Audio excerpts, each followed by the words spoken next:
My family and brother destroy the Christmas cheer and spirit I have left, even after Christmas is over. Good evening, everyone. I hope you're doing well. This might be my last post on here, as the moving date has been set. I'll be moving out next year, and away from this place I used to call home. Finally, Merry Christmas, everyone, and a Happy New Year. I'll start a few weeks ago. My brother recently had his birthday, and he used it as an opportunity to abuse everyone without the fear of consequences. During the 11th of November, Remembrance Day, and during the minute silence, he made as much noise as he could, and I tried to hold myself back after the minute had finished. His birthday week was chaotic. On his actual birthday, he whined about the presents not being in a specific size. My parents did absolutely nothing after he said this, which disgusted me. Every single day, he tormented me and told me to unalive yourself on different days. At the end of the week, we were meant to have a BBQ to commemorate his birthday. I was going to attend, but he began to verbally abuse and physically harm me, so I decided to leave and go to my partner's house. Before I left, I learned about why my parents ignored his abuse and blamed me for his action. They told me that if they didn't see it, then it didn't happen. They didn't want to call him out for his actions, as that'd make them all feel bad, and if he told them something didn't happen, even if they saw it, they would ignore it, as they wouldn't want to call him a liar. According to them, I need counseling. I spent the rest of the day with my partner, which I really enjoyed. I had to come home afterward, and I was instantly berated by my sibling and told to unalive yourself again. I wanted to stay with my partner and not come back here. During the weeks up to Christmas, life took a difficult turn, and I tried my hardest to pick myself up again while my family tried to force me back down. With my brother creating drama out of nothing to demean me while my parents took his side.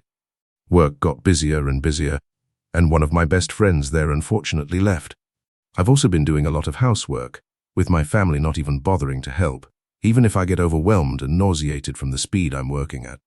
I found myself getting overworked, and I was asked to work Christmas Eve, and now I've been asked to work New Year's Eve and New Year's Day.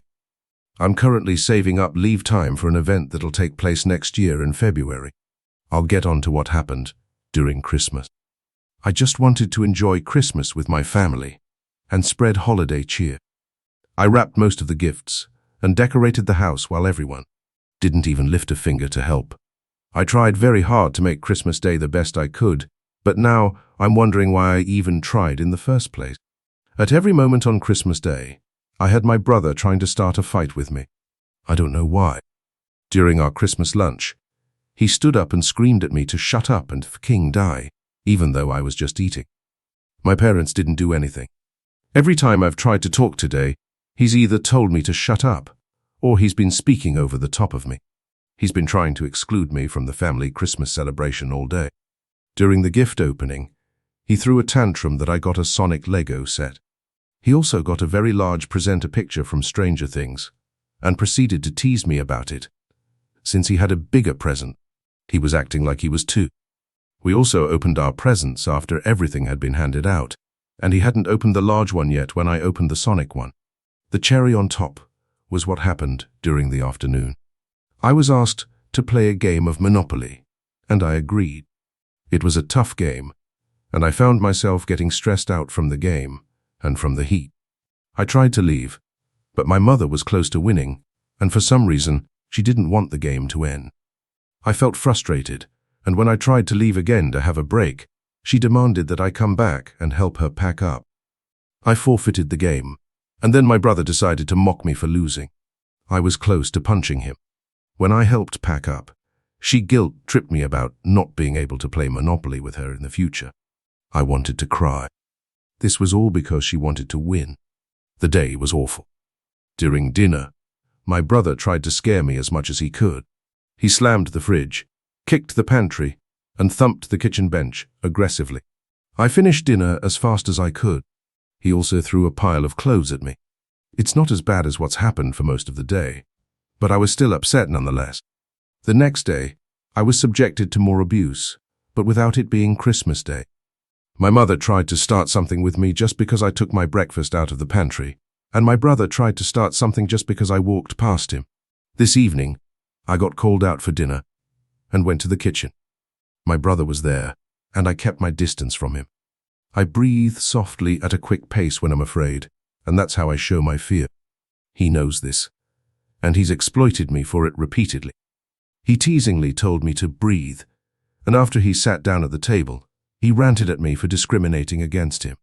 This got my parents into another discussion, where they blamed me again for everything that goes on in this household. I remembered about needing to check something, and I walked back to my room.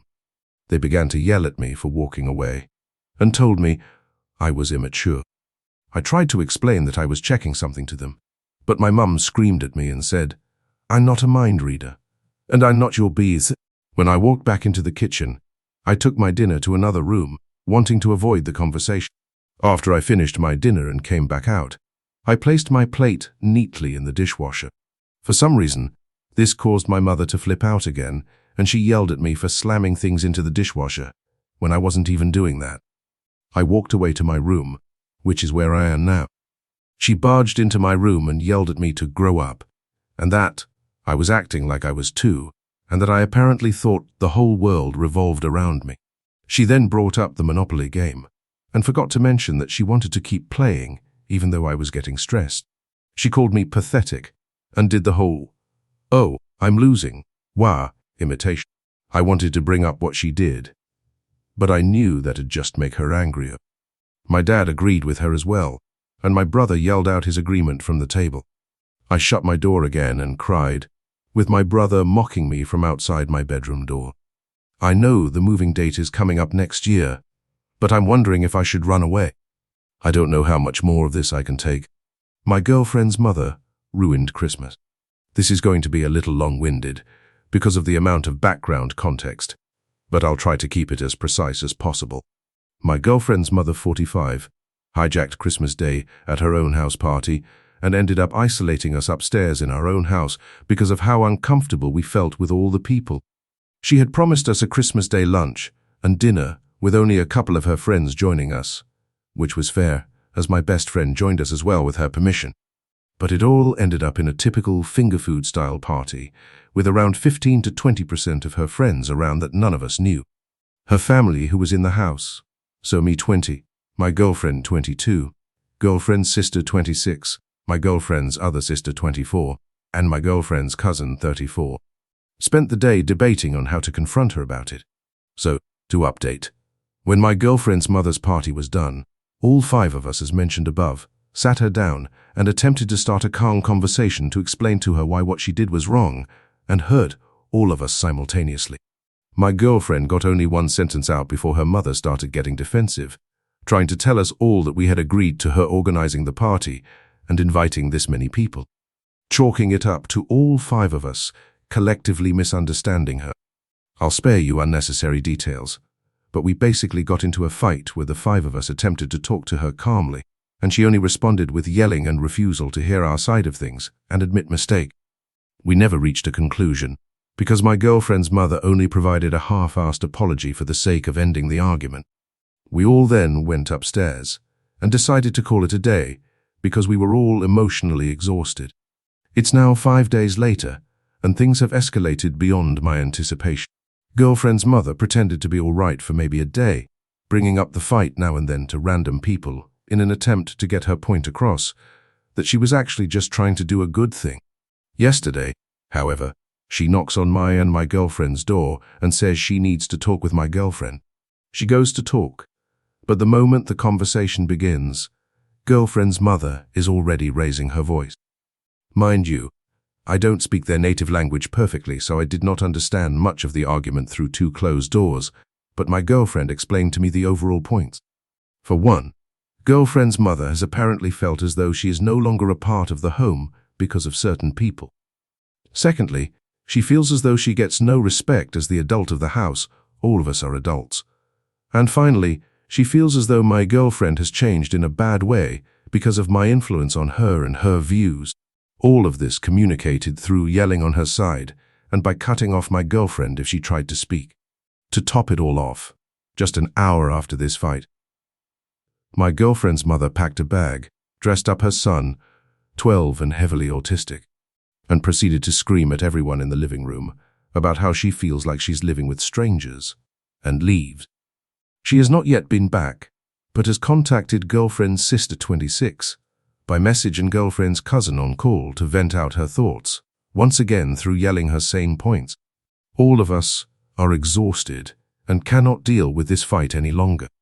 Now for the background context. There are 6 of us living in the house. Me, my girlfriend Verf, my girlfriend's oldest sister D, my girlfriend's younger brother Y, my girlfriend's mother S, my girlfriend's cousin N. S provides the rent for the house through benefits, but is currently unemployed. Me and D are the only ones employed full-time, and we most often pay for all the bills and buy the groceries. Our living arrangement is difficult because we're in a small house, but we make do because we all respect each other's space and most of us get along. The reason I moved in with my girlfriend's entire family was because I fell out very suddenly with my toxic, narcissistic father a few months ago, and she and her entire family took me in with open arms.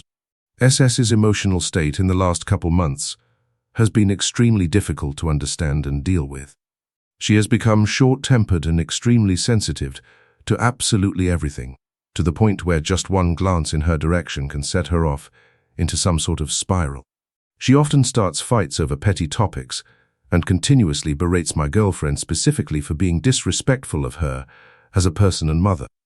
And while my girlfriend admits that she has her moments of anger where she says things she regrets in arguments, she in fact looks up to her mother and respects her endlessly for everything she's done.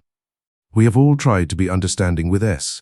However, because she has communicated, she's experiencing premenopausal symptoms. She has crossed many lines in her conversations with us all that none of us have wanted to tolerate or try to understand. SS tends to self-victimize often, and she makes it a point to show us just how attacked she feels for weeks on end, or until someone apologizes regardless of fault.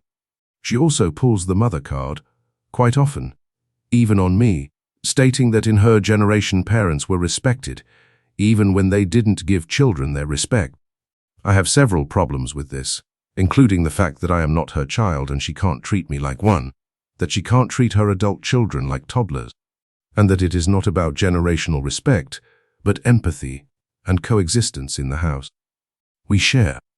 SS also claims that I personally have brainwashed her daughter into treating her poorly by speaking bad about her, which is simply not true. This woman took me in at my lowest point, and I will always have a certain degree of respect for her because of her kindness. But that doesn't give her a pass in talking about me like a nuisance and a guest when I pay for household expenses. I know my place in the house as a resident and a helper for the bills, and she doesn't treat me like one. SS has become severely entitled, and all of us in the house agree that this change was abrupt and unprompted. We have all been feeling like she's treating us like trash, and she gets away with it by crying, screaming and spinning the situation. None of us know how to handle it anymore because we've tried talking, tried mediating, and even bending over backwards to make this house comfortable for her again, but nothing seems to work. She's moving out in a few months, so me and Dee agree it's now just a waiting game where we have to pretend to coexist. But I am not sure that my girlfriend and S will manage to keep that civil for so long. Becky expects family members to give her child expensive items for Christmas. Becky shows up at the family Christmas with the gift she bought for her daughter. She brought her daughter's gift with her. She had ordered a drawing tablet and said that she thought that it was a tablet that could be drawn on with a stylus. It was just a plain drawing tablet that connects to a tablet or computer. She brought it knowing that my brother would let her daughter use his actual tablet to play with the drawing tablet.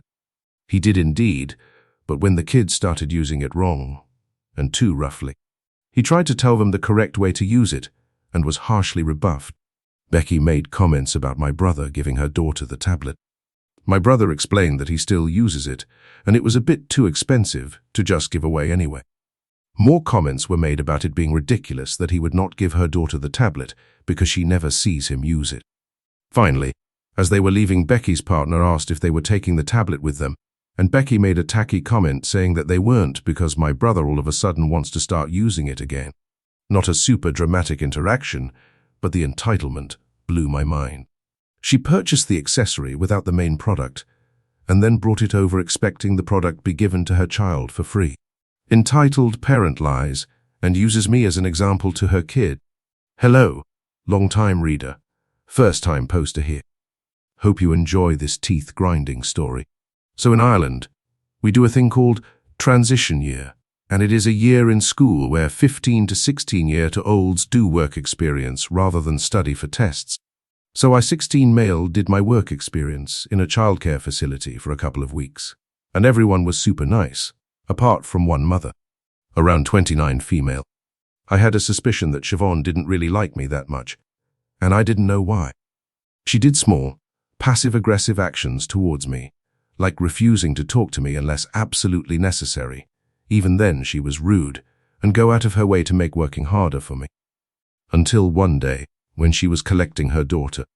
While Siobhan was just about to leave the nursery, her daughter asked, "Mommy, why does Op have a hand like a crab? I am slightly disabled in my left hand. I was born with no fingers, but got 2 toes stitched onto it. I usually don't mind when kids ask this. They're very curious, and I just tell them that I was born with it, but it doesn't affect me in any way. I'm still Op." Anyway, after her daughter asked, Siobhan proudly, snarkily replies in a louder tone so I could hear it at the other end of the hallway. "That's because Op spent too long on his iPad and never ate his veggies," and shut the door of the facility. Unfortunately, it was my last day working, so I couldn't do much. But I did tell the manager the whole story. She already knew Siobhan didn't like me. I don't know what happened to Siobhan, or if she got kicked out of the nursery. Hopefully she did that.